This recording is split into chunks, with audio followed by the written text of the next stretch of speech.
All right. So if you're looking for a tool to help you go through a bunch of documents to decide if you're going to bid on a piece of work, like a lot of professional services organizations or businesses, they have to go through RFPs all the time to see if they meet the requirement, what it looks like, if it's a go, no go decision. They have to review the document with their bid teams and go through hundreds and hundreds of pages, particularly if you're talking about federal government procurements and that kind of stuff. So, I want to share with you this AI tool that I use that really makes my life a lot easier when it comes to bid reviews and RFP reviews.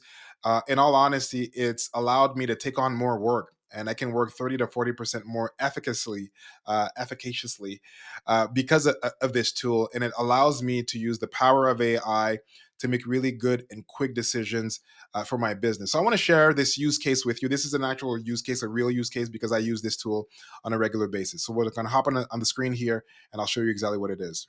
Okay, so the first thing I'm going to do here is this is a real, like a real life application. So, where I go to find my potential contracts, particularly for federal government, is I go to Merx.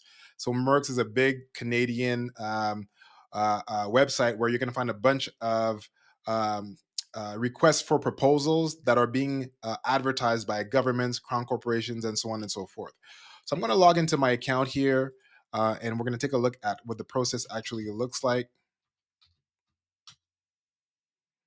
All right, so I'm in there right now, and you'll see that there are over 3,000 opportunities or solicitations that are available right now. Now, I don't want to look at all of them because I don't qualify for all of them, but I do have a lot of expertise in project management and business transformation. So I'm gonna just write project management here, and it's gonna filter it down to 152. And so here are all the opportunities that you see here. And what I'm gonna do is I'm just gonna click on one of them randomly here to give you a sense of what this actually looks like. So I'm going to take this one here, strategic planning consulting services. So there are 11 days left for me to actually apply on this potential gig or this potential contract. The proponent have a number of documents that are part of their proposal. So what I'm going to do is the first thing I'm going to do is I'm going to download each of these items here. So I'm going to go 1, 2, 3, 4, 5. So there's one PDF, three Word documents, and Schedule D is an Excel document. So I've downloaded those to my computer. Now, what I'm going to do now, the AI tool is NotebookLM. This is a free tool that's provided by Google. It's free right now. I don't know if they're going to realize what they just did, and they might start charging for it. But right now, it's free. So I'm going to say try NotebookLM, and then I'm going to create new. So you have the option here to create new, and I'm going to create new. So what you see there essentially is your landing page where I can upload source documents. So the 5 documents that I downloaded, I'm going to upload them here. But the trick is they have to be in PDF format. So you'll remember that one of them was a PDF, the others were in a Word document. So I've gone ahead and I've already PDF those. So I'll just upload those that I have here. But if you want to know how to PDF documents, I'm happy to show you how to do that. So for the time being, I'm just going to select the documents that I already had PDF, and here we go. They are loaded. So on the far left, what you see are my source document, and then what Notebook LM is allowing me to do is it's allowing me to interact with these source documents the same way I would with ChatGPT, and that's extremely powerful because essentially what it means is I can ask the chat some questions as it relates to the proposal or to the request for information, the art. So that's really powerful because what I can do now is I can actually interact with the RFP the same way I would with ChatGPT. So I can type questions like, when does this RFP close, as an example. And then, it's just going to look at the information. It's going to respond to my question. Now, before I continue with the chat here, if you take a look at the right, it actually provides me with a few things that I can do, which are really, really neat. So I can push a timeline. I could get a briefing document. I could pull out an FAQ or even a study guide off these source documents. So just for the sake of it, I'm going to click on study guide, briefing document, and FAQ. And what I'm also going to do is I'm going to go to the audio overview, and I'm going to click on generate. Now, the reason I'm doing this right now, because this takes a few minutes, and I'm going to show you a little bit later in this video what this audio overview actually does.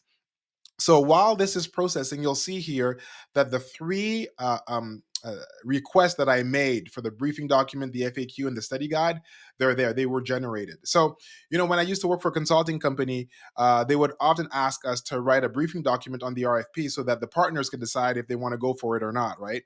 So this is a really great accelerator because it actually created the study guide for me, the briefing document, and the FAQ. So I can use this and then edit it, play with it, and then put it in an email and send it to my partner. What's even more powerful is I can actually take those, if I'm happy with them, I can take them and actually turn them into source documents as well and push them to the source column right there to the left. So I can just say, hey, I like this. No, this is a delete option, but I could take this and I could actually bring it to my source document by doing, how do I bring this in, make this a source document? There it is. I saw it right there.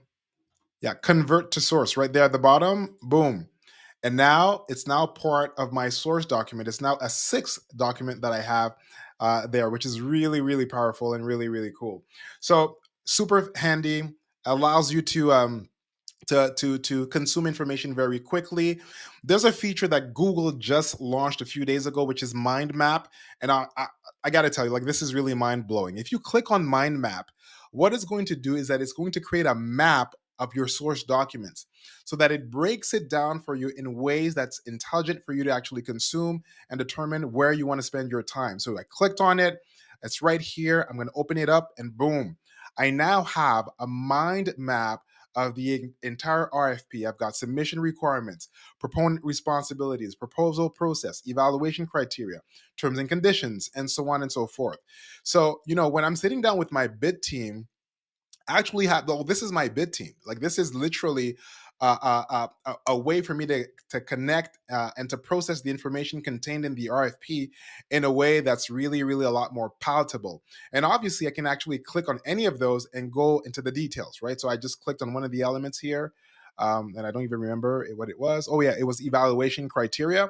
So you look at evaluation criteria, boom, mandatory criteria, technical and finance criteria. So it gives me the information that's available there, and then I could obviously deep down on those as well and double click on it more actively so that I can go into the nitty gritty of the sections that are of more interest to me. Now, for me, this is super powerful, but really, why I go nuts about this application is because of the audio overview. So what this app AI app just did is that it converted all of my source documents into a podcast where two people are actually speaking and engaging and talking about the content of this particular RFP. I'm going to press play here so that you could take a listen at what that actually sounds like. Okay, so you know how we usually look at historical stuff for our deep dives? Yeah. Well, this time you sent us something a little different. Um, an RFP from Surrey Place. Right. Now an RFP that's a request for proposal, right? Yes. A request for a proposal. I mean, that sounds kind of dry, right? Like a real yawn fest. It sounds like it, but it's actually a really great way to see how a not for profit organization thinks about their future, Yeah. especially when they're dealing with some big changes. So basically, this RFP is like a sneak peek behind the curtain of how these organizations strategize. Exactly. Cool. Yeah. And this RFP, it's not just like a list of things they want. It's Yeah. actually a really strategic document. It tells us a lot about what's important to Surrey Place, what problems they're facing, and what they see for themselves in the long run. You say it's like a window into their whole thought process. Exactly. Okay, so I've just stopped it here, but you see where this is going, right? This is allowing me to connect with this content in a way that I can actually consume the 50 pages worth of document, or maybe 60 pages worth of document, and I can listen to it in my car. And this is not an audiobook. This is literally a podcast of two people that are interacting with regards to the actual content. So what's really interesting here is that you also have the option of interacting with the podcasters and ask them questions to clarify what you've actually heard. This is in beta mode, so sometimes it's a little wonky, but we're going to give it a shot and see if it actually works right now. RFP from Surrey Place. Right. Now, an RFP, oh, our listeners got something to share. Let's hear it. So I've got a question. Do they actually indicate how much money they're prepared to spend on this particular contract or this request for proposal? Oh, that's a really insightful question. It's definitely something anyone bidding would want to know. They don't actually state a specific budget figure in the RFP itself. That's quite common in these types of requests. However, they do dedicate a significant portion of their evaluation criteria to the financial proposal. 15 out of the total 100 points are based on the total cost. And another 5 points are for the blended hourly rate.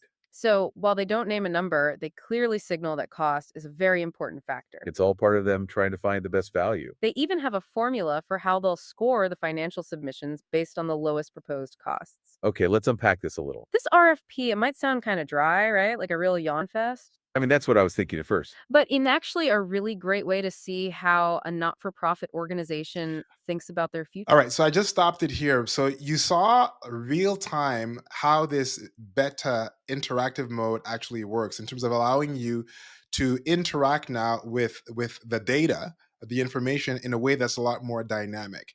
And this is what is so powerful about this Notebook LM tool. So here you have it, Notebook LM. It's a tool that's super powerful and that allows you to process information in a way that's a lot more dynamic and allows you to interact with large sets of data in a way that's a lot more interactive. If you're part of a proposal team, if like me, you own a small consulting company and you don't have a team of 16 people reviewing RFPs day in and day out, this is actually a tool that allows you to do a lot more work in a much more compressed manner. And so these are the tools that small entrepreneurs, small business owners like yourself and myself really need in order to move forward. Leave a comment below. Let me know if you're using Notebook LM, and if not, what other use case you have for the application. Thanks for tuning in, and I'll catch you on the next one.